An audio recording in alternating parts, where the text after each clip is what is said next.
한미연합 군사연습을 지속하는 한 한반도 평화는 불안정할 뿐입니다. 오늘 20대 대통령이 누가 될지 결정됩니다. 정권 교체냐, 정권 사수냐는 관점에서 보면 민주당과 국민의힘이 치열한 자리 다툼을 벌일 것이지만 한반도 평화와 민중의 삶이라는 관점에서 보면 두 후보 모두 별반 차이가 있지 않습니다. 재벌들을 위한 규제 해제, 부동산 규제 해제를 내걸며 노동자 민중의 삶에는 일말의 관심도 없는 정치인들이며 선제 타격이나 북을 완전하게 제압하고 대화를 하겠다는 공약에는 한반도의 미래와 평화는 안중에도 없음을 이미 많은 국민이 알고 있습니다.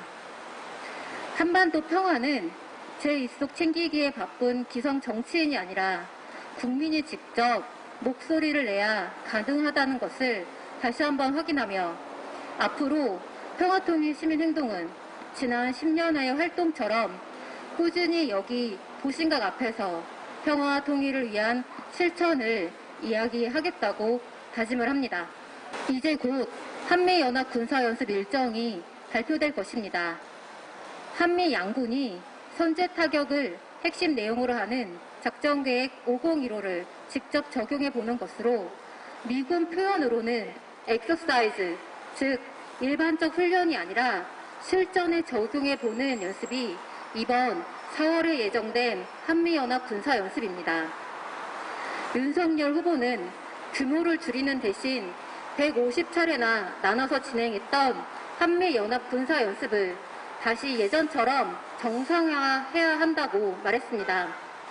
이재명 후보는 한미동맹을 더욱 굳건히 하겠다는 말을 반복했습니다. 얼마 전 한미 간 대규모 실기동 훈련을 재개해야 한다 발언했던 데이비드 버거 사령관이 한국을 방문하여 서 국방장관을 만나 한미 해병대 간 긴밀한 협력을 통해 한미동맹을 더욱 발전시키겠다라는 말을 했습니다. 한국군의 전시작전권은 우리에게 있는 것이 아니라 미군에 있습니다. 한반도에서의 우발적 군사적 충돌이 일어나면 확전 여부 결정을 미국이 하는 것입니다. 한반도 미래에 대한 결정권이 우리에게 없는 상황에서 대규모 실기동 훈련을 하는 것은 당사자인 우리의 뜻과는 전혀 다른 방향으로 한반도를 끌고 갈 수 있게 됩니다. 러시아의 우크라이나에 대한 공격을 비판하는 사람들이 똑같은 입으로 북한에 대해서는 선제 공격해도 된다며 미국의 핵무기로 북한을 공격하는 연습을 해야 한다 말하는 것은 얼마나 모순적입니까?